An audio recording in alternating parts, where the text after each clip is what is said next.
The colony ship horizon broke apart in the upper atmosphere of 7. Metal screamed against metal as the hull tore open. Emergency lights flashed red through the corridors. Kate gripped the seat restraints and watched the planet's surface rush toward them through the viewport. She had exactly 3 seconds to think about her own 2 children, both lost when the engine room exploded. Then she stopped thinking about herself entirely.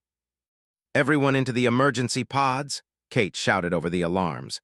She ran through the tilting corridor toward the school section. 12 children huddled against the wall, their teacher already dead from flying debris. The youngest was 6 years old. The oldest was barely 13. Kate grabbed 2 children by their hands. "Lisa, Brandon, get them to the pods now."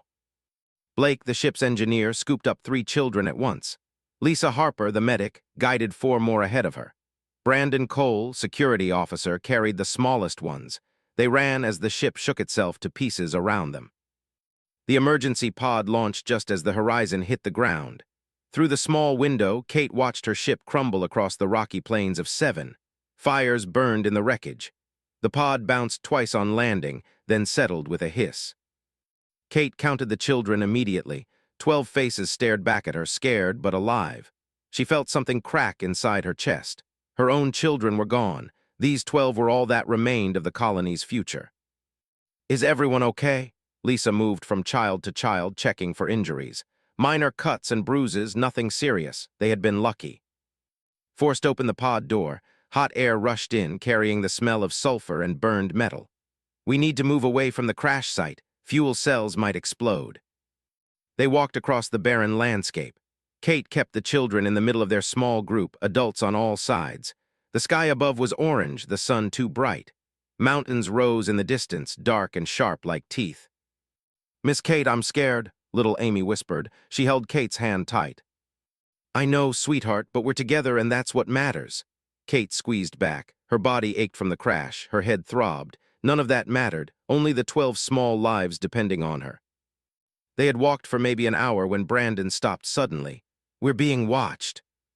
Kate looked around. At first she saw nothing. Then the rocks moved. No, not rocks. Creatures emerged from the landscape, their skin the same gray-brown as the stones. They stood on 2 legs like humans but were taller, broader. Their faces were angular with eyes set wide apart. Claws tipped their fingers. "Stay calm," Kate said quietly to the children. She stepped forward, placing herself between them and the creatures. "We mean no harm. Our ship crashed. We need help." The largest creature stepped forward. Its skin bore scars and a ridge of bone ran down its spine. When it spoke, its voice was rough, like gravel grinding together. "You are human. This planet belongs to the Dominion, you trespass." "We didn't choose to crash here," Kate said. She kept her voice steady even as her heart pounded. "We have children with us, 12 young ones. Please, we need food and water." The creature's eyes narrowed. It looked past Kate at the children, then at Lisa and Brandon. Something like confusion crossed its face. "You place your young behind you. You stand between them and danger." "Yes, that's what adults do. We protect our children." The creature made a sound that might have been laughter or disgust. "Young fight for themselves. The weak die. The strong survive. Your way is strange." "Our way keeps our species alive," Kate said. She felt Amy trembling against her leg. "Will you help us or kill us?" The creature studied them for a long moment. "I am pack leader. You interest me, human. Your behavior is inefficient, yet you survived ship destruction with all young intact. This should not be possible." "We worked together," said from behind Kate. "We protected each other." Tilted his head. "More strangeness. I will allow you to remain. My pack will observe you. Do not leave this area." He gestured to a space near some rock formations. "Make shelter there." "Thank you," Kate said. She didn't move until, and his warriors backed away. Even then, they didn't leave. They sat on the rocks around the area, watching. Brandon and Lisa helped gather debris from the crash site to build a shelter. Kate organized the children, keeping them busy with small tasks, collecting smooth stones, arranging the emergency blankets, anything to keep their minds off their situation. As the sun set, the temperature dropped fast. Kate made sure every child had a blanket. She counted them again, still 12, still safe. "You should rest," Lisa said quietly. "You were injured in the crash." "I'm fine." Kate's ribs hurt where the restraints had bruised them, but she ignored the pain. "The children need to see we're in control." From the rocks they watched, Kate could see their eyes reflecting the small fire had managed to start. They didn't look threatening anymore, just curious, like scientists observing an experiment. Approached as night fell completely. He carried a container of water and some kind of dried meat. "For your young, rations, safe for human consumption according to our records of your species." "Thank you," Kate took the supplies. "This is very generous." "It is not generosity, it is curiosity." Watched as Kate immediately began dividing the rations among the children. "You do not eat first, you do not take the largest portion. Why?" "Because they're growing, they need it more than I do." "You are pack leader, you should eat first to maintain strength for leadership." Kate handed a piece of meat to Amy and smoothed her hair. "I'm strong enough. They need to know they're safe and cared for. That's my job as an adult." Made that grinding sound again. "You are either very wise or very foolish. I have not yet determined which." He turned and walked back to his warriors. Kate ate last, taking only a small portion. The dried meat was tough and salty, but it filled the emptiness in her stomach. Around her, the children settled down to sleep. Lisa checked each one, making sure they were warm enough. "Kate," said quietly, "how long can we survive like this?" "As long as we need to." Kate looked at the sleeping children. Amy had curled up against her side. "Help will come, we just need to keep them safe until it does." Through the darkness, she felt the watching. Their eyes never left the small human camp. Kate wondered what they saw when they looked at her people. Did they see weakness or something else? She pulled Amy closer and closed her eyes. Tomorrow would bring new challenges.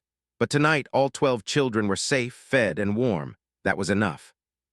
In the rocks above sat motionless. He had led his pack for 20 cycles. He had seen many S7 days passed on 7. The supplies from the crash site were almost gone. Kate counted what remained in the emergency containers. 3 days of rations, maybe 4 if they stretched them thin. After that, nothing.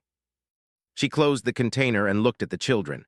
They sat in a circle while taught them about the stars visible in the orange sky. Their faces were thinner than a week ago, but they still smiled when he pointed out constellations. Kate's own face felt hollow. Her clothes hung looser on her frame. "Kate, we need to talk." Lisa pulled her aside, away from the children. "You're not eating enough, I've been watching." "I'm eating."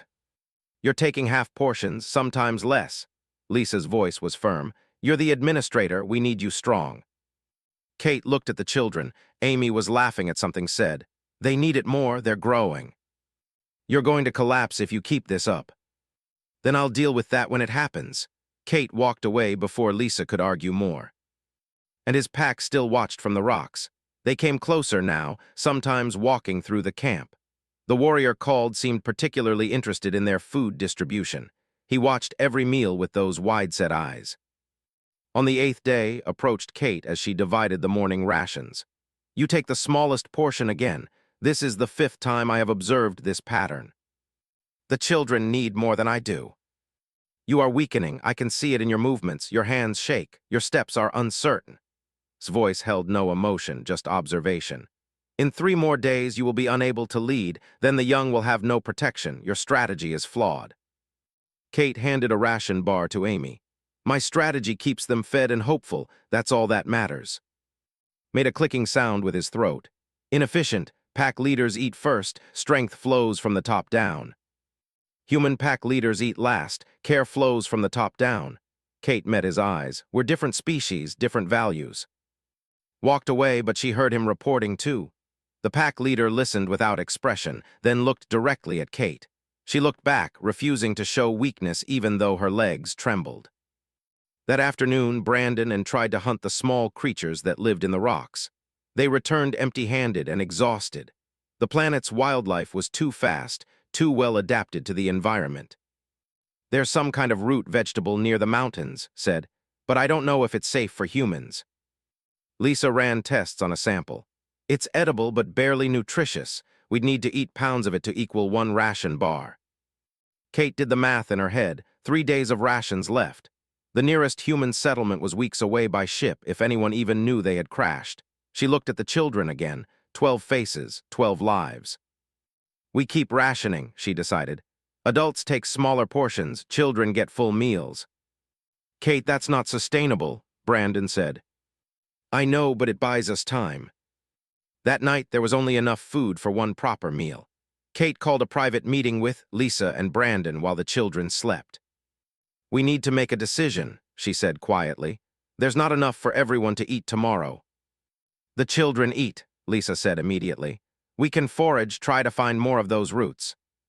Nodded, agreed. "We're adults. We can handle hunger better than they can." Brandon hesitated, then agreed. "But Kate, you need to eat something. You're getting too weak." "I'll be fine." Kate's stomach was already empty, cramping with hunger. She ignored it. "We serve the children breakfast as normal, then we go foraging. We don't tell them we're going without." From the rocks above sat perfectly still. His hearing was sharp enough to catch every word. Beside him growled low. "They are killing themselves slowly. This is madness." But the young warrior leaned forward. "Or it is something we do not understand. Watch them. The human leader grows weaker, but her resolve grows stronger." "Resolve does not fill an empty stomach," snapped. Said nothing, he simply watched. Morning came. Kate's hands shook as she prepared the children's breakfast. She divided the last of the rations carefully, making sure each child got an equal share. Her vision blurred at the edges, but she blinked it away. "Miss Kate, aren't you eating?" Amy looked up at her with worried eyes. Kate smiled and lied. "I already ate, sweetheart. I woke up early." "You're sure?" "I'm sure. Now eat up. You need your strength." Kate sat with them, telling stories while they ate. Her stomach twisted with hunger, but she kept her voice steady and cheerful. The pack gathered closer than usual, stood at the front, his eyes fixed on Kate.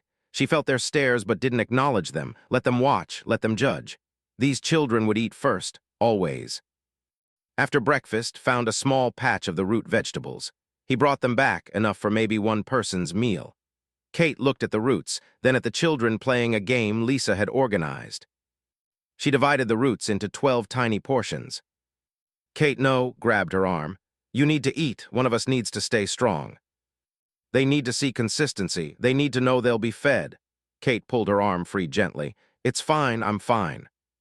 She gave each child a small piece of root. It wasn't much, but it was something. They thanked her with bright smiles, unaware of how little remained. Kate ate nothing that day. By evening, she could barely stand without leaning on something. Lisa caught her when she stumbled near the fire. "This has to stop," Lisa hissed. "You're going to collapse." "Just help me sit down." Kate lowered herself to the ground. "I just need rest." She watched the children settle in for the night. Amy crawled over and curled up against her side like she did every night. Kate stroked her hair, feeling the small body warm against hers. "You're the best, Miss Kate," Amy whispered sleepily. Kate's eyes burned, but she didn't cry. "Sleep now, little one. Tomorrow will be better." She didn't know if that was true, but children needed hope, so she gave it to them even as her own body weakened. Descended from the rocks, his entire pack followed him, moving silently through the darkness. They formed a circle around the human camp. Stepped forward, his voice angry.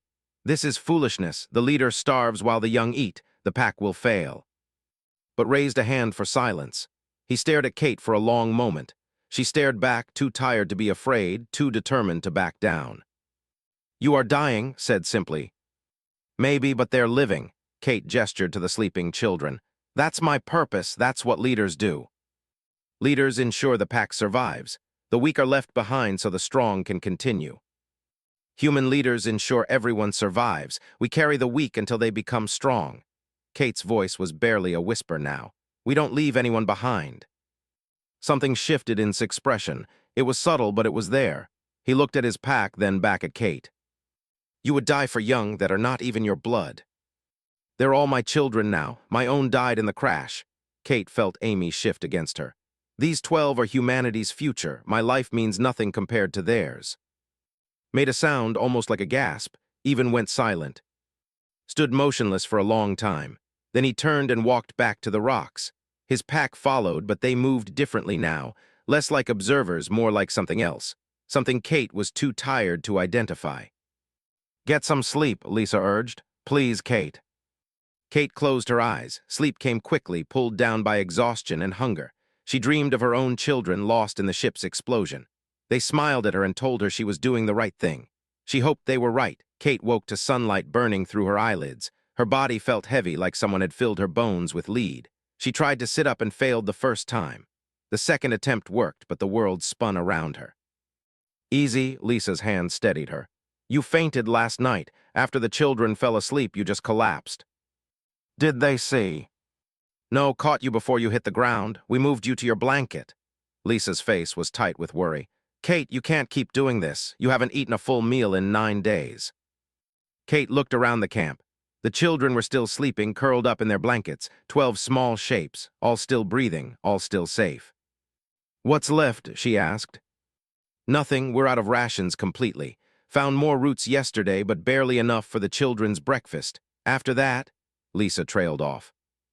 After that, we figure something out. Kate forced herself to stand. Her legs shook but held. We always do. Brandon and were already out searching for food when the children woke up. Kate organized morning activities, teaching the older ones basic math while the younger ones played quiet games. She smiled and joked and pretended everything was normal. Inside, her stomach felt like it was eating itself. At midday, the men returned, carried a small bundle of roots. Brandon had found some kind of berries, but only a handful. Kate looked at the meager supplies. Not enough, not nearly enough. I'll test the berries, Lisa said. They might be safe. While Lisa worked, Kate sat with the children. Amy climbed into her lap and Kate wrapped her arms around the small body, so fragile, so trusting. Miss Kate, when is the rescue ship coming? Asked Danny, one of the older boys. Soon, Kate lied. She had no idea if anyone even knew they had crashed. The Horizon's emergency beacon had been destroyed in the impact. They were on their own. Are you okay? You look tired. Just didn't sleep well, I'm fine. Kate smiled at him. Why don't you help Brandon gather firewood? We'll need it for tonight. The children scattered to their tasks. Kate stayed sitting, afraid that if she stood too quickly, she would fall. Lisa returned with bad news written all over her face. The berries are toxic, mild, but enough to make us sick. We can't use them. Kate looked at the roots. Maybe enough for one small meal if divided among 12 children.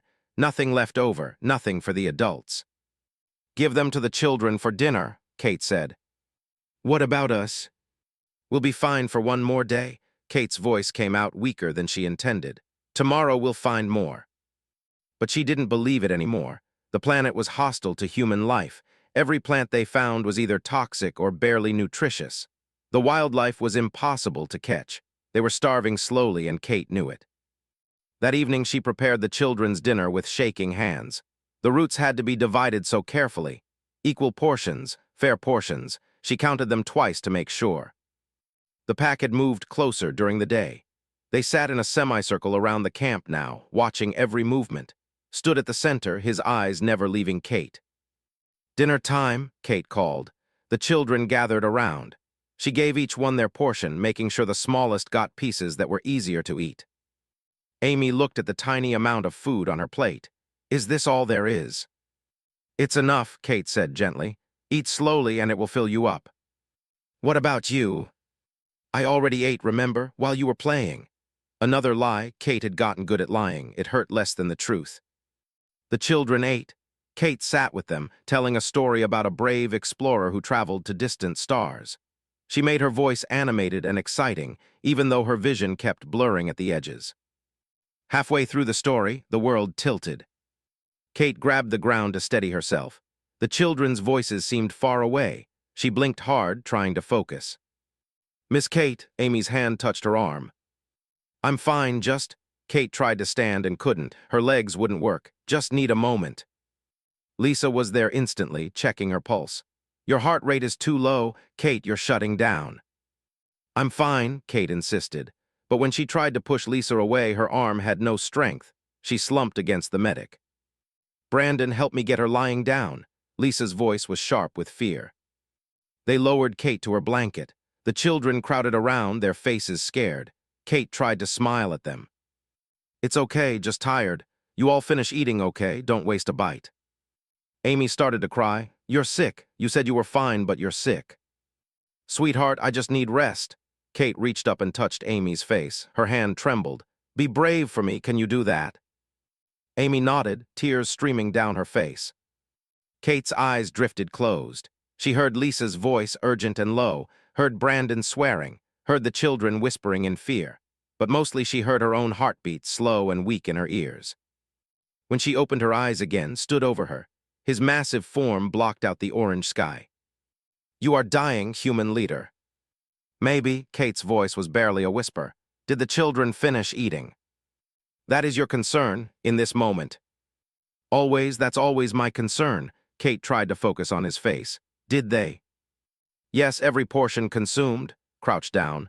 "Why do you do this? Explain it to me, make me understand." Kate looked past him to where the children huddled together. Amy held Danny's hand. The others stayed close, protecting each other the way she had taught them. "Because they're the future. My children died in the crash. Those 12 are all I have left. If I die but they live, that's a worthy trade. That's what matters." She coughed, and it hurt.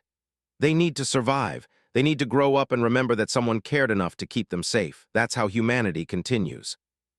Was silent for a long moment. Then he stood and turned to his pack. They had all gathered now, dozens of warriors forming a circle around the humans. "You see this?" His voice carried across the camp. "You witness this moment." Stepped forward. "I see a leader who has failed her pack through weakness." "No," the word came from. She moved to stand beside. "I see strength we have never understood. I see a leader who places her pack above herself, above her own life." "It is inefficient," argued, but his voice lacked conviction. "Is it?" Turned to face his warriors. "In 20 cycles I have led you to victory after victory. We have conquered territories. We have destroyed enemies. We have thrived. And in all that time, how many young have we abandoned? How many weak have we left behind?" The pack went silent. "This human is dying because she fed her young before herself. Not once, not twice, but every day since we found them. She grows weaker, and yet her resolve grows stronger. Her pack is small and frightened, and yet they trust her completely.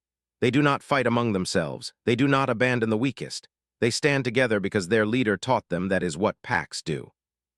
Turned back to Kate. She struggled to stay conscious to hear his words. "I have been wrong," said. "We have all been wrong." He raised his hand, and the pack responded instantly. Warriors ran in different directions. Kate heard movement, voices, the sound of containers being opened. Lisa leaned over her. "Hold on, Kate, please hold on." "The children," Kate whispered. "Promise me, if I don't make it, promise you'll take care of them." "You're going to make it. You have to. They need you." Kate's eyes closed again. She felt herself drifting, floating away from the pain and exhaustion. It would be so easy to let go, so easy to just rest. Then she felt a small hand grab hers. Amy's voice crying, "Please don't die, Miss Kate. Please, we need you." Kate forced her eyes open. Amy's face was right above hers, wet with tears. Behind her, the other children crowded close. "You're our mom now," Danny said, his voice breaking. "You can't leave us." Kate squeezed Amy's hand as hard as she could. "Not leaving, never leaving." Returned, carrying containers. He knelt beside Kate and opened one. The smell of food, real food, filled the air. "This is emergency rations, high nutrition, fast absorption." He looked at Lisa. "Feed her, small amounts at first. Her system is too depleted for large portions."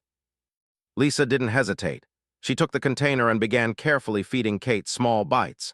The food was dense and strange tasting, but Kate swallowed it obediently. "Why?" Kate managed to ask between bites. "Why help now?" Watch the children who had gathered around Kate like a protective barrier. "Because you have taught me something I should have learned long ago. Strength is not just surviving. It is ensuring others survive. A true leader serves those they lead, even unto death." He paused. "You were willing to die for young that are not your blood. I cannot let that sacrifice be meaningless."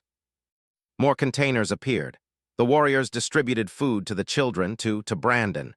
The humans ate while the stood guard. Kate spent 2 days recovering.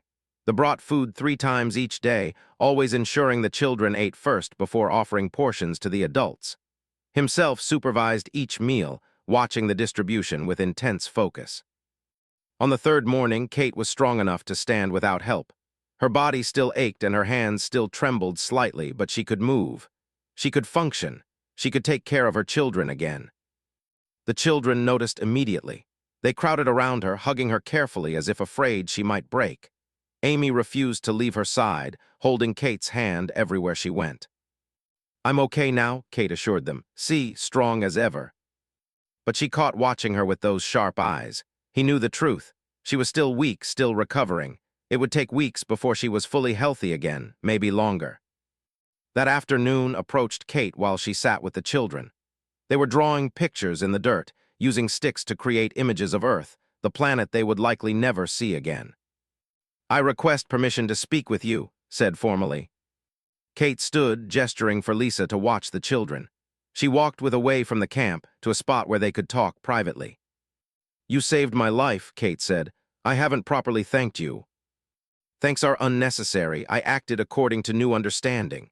Looked back at the camp where the children played. "I wish to learn from you about human child-rearing, about this bond you have with young that are not your blood."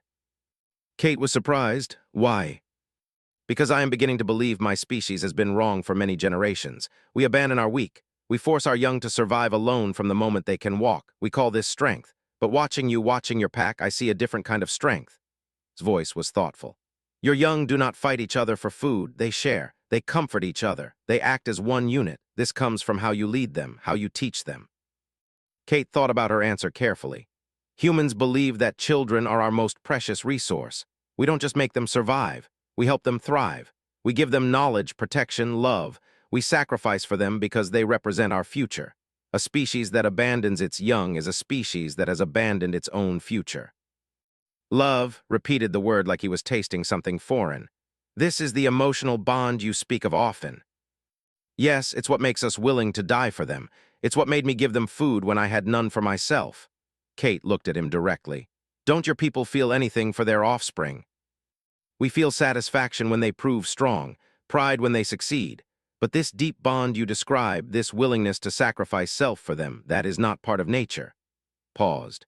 "Or perhaps it was once, and we have bred it out over generations of selecting for individual strength over collective care." A sound made them both turn. Approached, moving hesitantly as if unsure of her welcome. "Pack leader, I request permission to speak." Nodded. Looked at Kate, then at the ground. "I had young once, 2 offspring. They were small and weak, not yet able to hunt. Custom demanded I leave them to survive on their own or die. I followed custom. I left them." Her voice cracked. "I heard them calling for me as I walked away. I did not return." Kate felt her chest tighten. "How long ago?" 6 cycles. They died within days. Too small, too weak, too young." Hands clenched into fists. "I told myself I followed tradition. I told myself this was the way of strength. But watching you nearly die to feed your young, I realized what I did. I killed my own children because I was too weak to defy tradition." Tears ran down his face. Kate had never seen a cry before. She reached out slowly and touched his arm. "You didn't know there was another way." "I should have known. I should have felt what you feel, that instinct to protect them, to feed them, to keep them safe no matter the cost." His voice was anguished. "Why don't we feel that? Why are we so broken?" Spoke quietly. "We are not broken, we are misguided. There is a difference. Broken cannot be fixed. Misguided can learn a better path."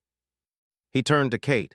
"Teach us, not just me but my entire pack. Teach us how to care for our young the way humans do. Teach us this love you speak of." Kate looked between them. 2 alien warriors standing before her with something like hope in their eyes. She thought about her own children, lost in the crash. Thought about the 12 who depended on her now. Thought about what the future could hold if an entire species learned to treasure their young. "I'll teach you everything I know," Kate said. Over the following days, Kate held lessons. They gathered to listen as she explained human family structures, child development, the importance of emotional bonds. They asked questions that broke her heart.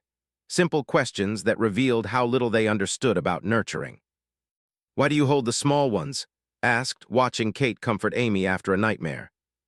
"Because physical touch provides comfort and security. It tells them they're not alone. They're protected and loved. But this does not make them stronger fighters." "No, it makes them stronger people. There's a difference." Kate stroked Amy's hair as the child fell back asleep. "A fighter without compassion is just a weapon. A person with compassion and strength can build civilizations." Was silent for a long time. Then he asked, "May I try holding one of your young?" Kate was startled but nodded.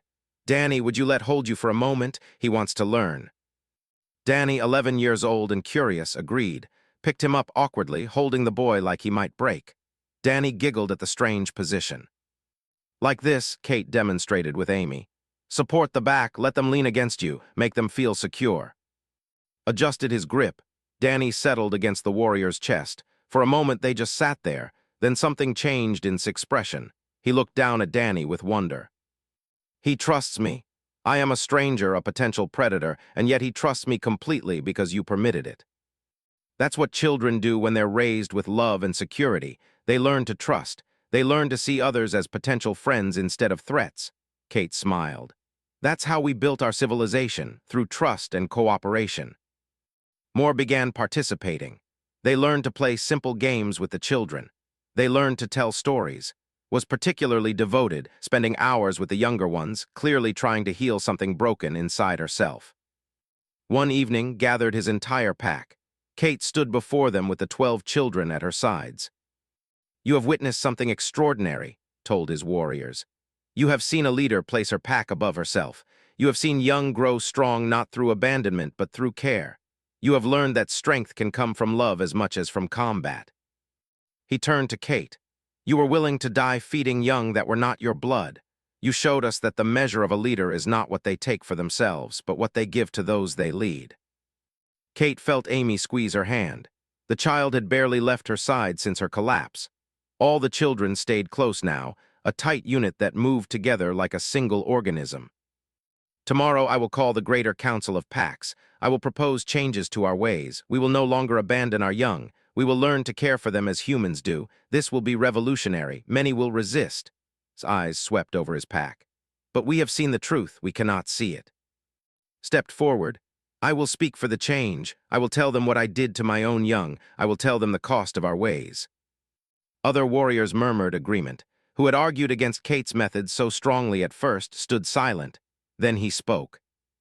I have fought in 60 battles. I have defeated stronger opponents and claimed high rank. But holding that human child, feeling his trust, his weight against me that required a different kind of strength. A strength I did not know I lacked. He looked at Kate. You have taught us that we have been calling ourselves strong while we were actually just hard. There is a difference. Kate felt tears sting her eyes. You're learning, that's all that matters. You're willing to change. That night, as the children slept, Kate sat with under the strange orange sky. The stars above were unfamiliar, but for the first time since the crash, Kate felt something like peace. Why did you really change your mind? She asked. What was the exact moment? Thought for a long time. When you collapsed, when you lay dying and your first words were to ask if the children had finished eating. In that moment I understood that you were not weak. You were the strongest being I had ever encountered. You faced death itself and still thought only of your young. He paused. I have never had that kind of strength. I want my species to learn it. Kate looked at the sleeping children. It's not really strength. It's just love. When you love someone enough, protecting them becomes more important than protecting yourself. Perhaps love is the ultimate strength. We simply called it by the wrong name. Stood. Rest now. Tomorrow we begin teaching an entire species to care again. As Kate lay down among the children, Amy curled against her side as always. She thought about the Council of Packs arrived 3 days later. Hundreds of warriors from across the planet gathered in the valley near the crash site. They came curious about the humans who had changed packs so profoundly. Kate stood before them with her 12 children arranged behind her. The morning sun cast long shadows across the assembled warriors. She had never seen so many in one place. The sight should have been terrifying. Instead, she felt only determination. Spoke first, addressing the council in the language. Kate understood none of the words, but she heard her name mentioned several times. She heard the word for children, for sacrifice, for strength. An older and massive stepped forward. He spoke in human language, heavily accented but clear. I am Council Elder, claims you have taught his pack new ways, that you nearly died protecting young that are not your blood. I wish to hear this from you directly. Kate stepped forward. Amy tried to follow, but Kate gently guided her back with the others. This she had to do alone. I'm Kate, Colonial Administrator of the ship Horizon. When our ship crashed, my own 2 children died. These 12 survived. She gestured to the children. From that moment they became my responsibility, my purpose. And you starved yourself feeding them. Yes, we had limited food. The children needed it more than I did. They're growing. They're the future. My life means nothing compared to theirs. Size narrowed. This is inefficient. A leader must stay strong. A leader must ensure the pack survives. I am one life. They are 12 futures. The math is simple. Murmurs ran through the assembled, walked closer, studying Kate with intense scrutiny. You are still weak. I can see it in your movements, yet you stand before hundreds of warriors without fear. Why? Because fear doesn't change what's right. These children needed food. I gave it to them. Your warriors could kill me right now, and that still wouldn't make me regret my choice. Looked at the children, then back at Kate. Your species is strange, would call this weakness, calls it strength. I am not yet convinced. Stepped forward then. Kate hadn't known she would speak, but the young warrior moved to stand beside. I killed my own children, said clearly. Her voice carried across the valley. 6 cycles ago, I followed our customs. I abandoned them because they were small and weak. I told myself this was strength. I was wrong. Silence fell over the council. Several warriors shifted uncomfortably. Watching the human leader nearly die to feed her young, I finally understood what I had done. I had not been strong. I had been a coward who followed tradition instead of listening to my own heart. His voice broke. The human showed me that real strength is protecting those who cannot protect themselves. I will carry the shame of my actions forever, but I can prevent others from making my mistake. Another warrior spoke up from the crowd. I too abandoned my young, 3 offspring over many cycles. If we change our ways, are we admitting we were wrong? Yes, his voice was firm. We were wrong, our ancestors were wrong. We have called ourselves strong while we abandoned the most vulnerable among us. That ends now. Raised his hand for silence. This is not a small thing you propose. Our ways are ancient. Changing them changes who we are as a species. Then we change, said, stepping forward. Kate was surprised to see him speak.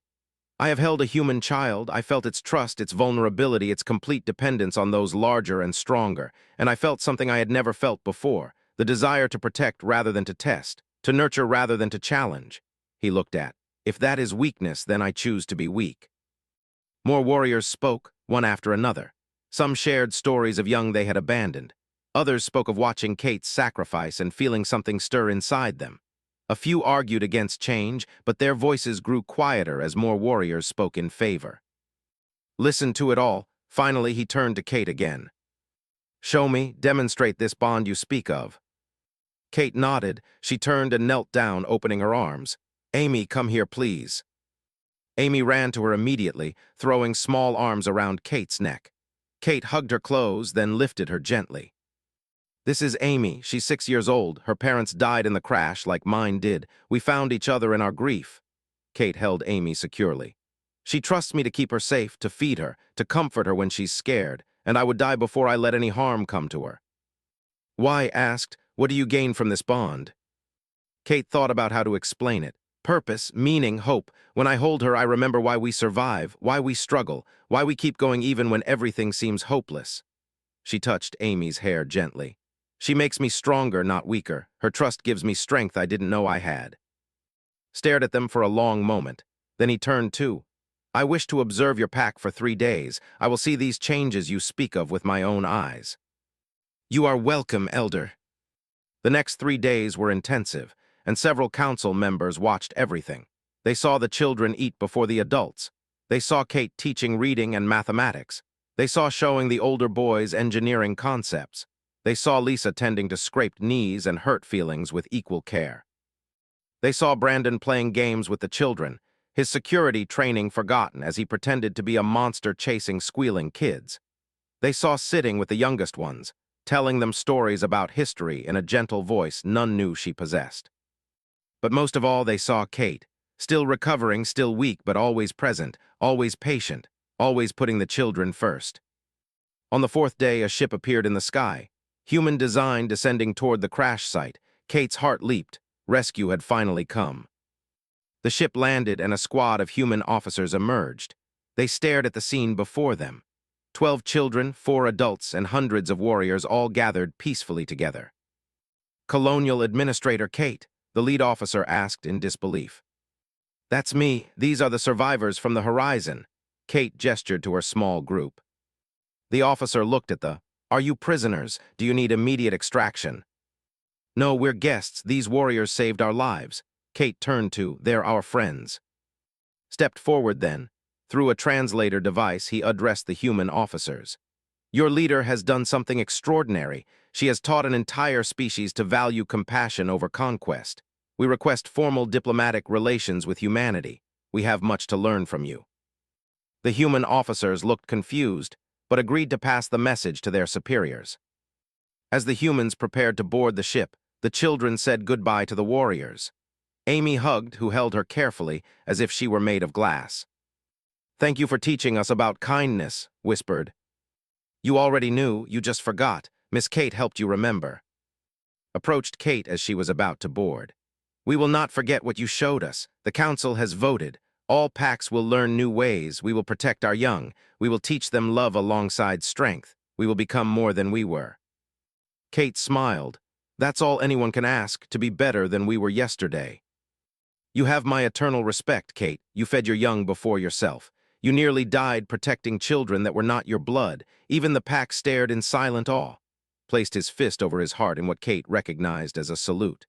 "You are first mother of the eternal pack. That is your title among us now and forever." Kate felt tears sting her eyes. "Take care of each other. Remember what you learned." "We will never forget." Inside the ship, the children pressed against the windows, waving to the below. Kate sat with them, exhausted but content. The medical officer tried to insist she go to the medical bay immediately, but Kate refused until the children were settled. Only when all 12 were secured in their seats, talking excitedly about going home, did Kate allow herself to be examined. The doctor was horrified by her condition. "You're severely malnourished. Your muscle mass is dangerously low. How long were you without adequate food?" "Long enough," Kate closed her eyes. "But the children are healthy, that's what matters." "You could have died." "I know, but I didn't. And 12 children are alive because of choices I made. I'd make them again." The doctor shook her head but began treatment. As the ship lifted off, Kate looked out the window one last time. The warriors stood in formation below, fists over their hearts in salute. Weeks later, recovered and back at a human colony, Kate received a message from. The council had officially changed their child-rearing policies. Young would be protected and nurtured. The old ways of abandonment were forbidden. Already, birth rates were increasing as couples felt safe having offspring. "Your sacrifice changed more than you know," the message concluded. "You saved 12 human children, but you also saved thousands of young who would have been abandoned under the old ways. Your legacy will echo across generations." Kate sat in her quarters, reading the message while Amy colored at her feet. The girl had been officially adopted by Kate, along with 3 other children from the horizon who had no surviving relatives. The others had been reunited with family. "Miss Kate, I mean Mom," Amy corrected herself. She still wasn't used to calling Kate that. "What are you reading?" "A letter from a friend. He's telling me about changes they're making on his planet." "Good changes." "Very good changes. Changes that will help a lot of children grow up safe and loved." Amy smiled and returned to her coloring. Kate watched her for a moment, then looked at the photo on her desk. Her 2 biological children, smiling at the camera, lost forever in the crash. They would have wanted her to save the others. They would have understood. Outside her window, the stars shone bright. Somewhere out there on 7, parents were holding their children close for the first time in generations. Somewhere was teaching young warriors that compassion was not weakness. Somewhere led his pack with new wisdom. All because one human woman had fed the cubs before eating herself. All because she had shown them that the strongest thing anyone can do is protect those who cannot protect themselves. Kate smiled and turned back to her work. She had children to raise, a life to rebuild, and a galaxy that was slowly learning what it meant to truly be strong. The pack had stared in silent awe, but they had also learned, and sometimes that was the greatest gift anyone could give. It wouldn't be easy. Changing a culture never was, but she had 12 reasons to try, sleeping peacefully around her. And she had an entire alien species watching in silent awe, finally understanding what it meant to put others first. Kate felt strength slowly returning, not much, but enough to sit up with Lisa's help. Amy climbed into her lap immediately, refusing to let go. "We're going to be okay," Kate whispered into Amy's hair. "We're all going to be okay." Watched in silence, his pack gathered behind him. In his eyes, something had changed, something fundamental. The human leader had nearly died feeding her young, and in that sacrifice, she had taught an entire species what they had forgotten long ago. In the rocks above called his pack to council. They gathered close, their voices low. "What we are witnessing defies all logic," said. "The human leader is destroying herself." "No," said quietly. "She is building something. Look at the young ones. They do not cry. They do not panic. They trust their leader completely because she has never failed to feed them." Nodded slowly. "I have led this pack for 20 cycles. I have conquered enemies and claimed territories, but I have never seen strength like this." He looked at his warriors. "The human feeds her young before feeding herself. Even as she dies, she thinks only of them." "It is unnatural," insisted. "Is it?" Turned to him. "Or have we been unnatural all along?" He stood. "Tomorrow I will do something I have never done. I will learn from prey." Fought many battles, but he had never seen adults of any species put their young before themselves so completely. It disturbed something in his understanding of the universe. Beside him, his warrior whispered, "They are strange, these humans." "Yes," agreed, "but perhaps we are the strange ones." He settled in to watch through the night, his mind turning over questions he had never thought to ask before.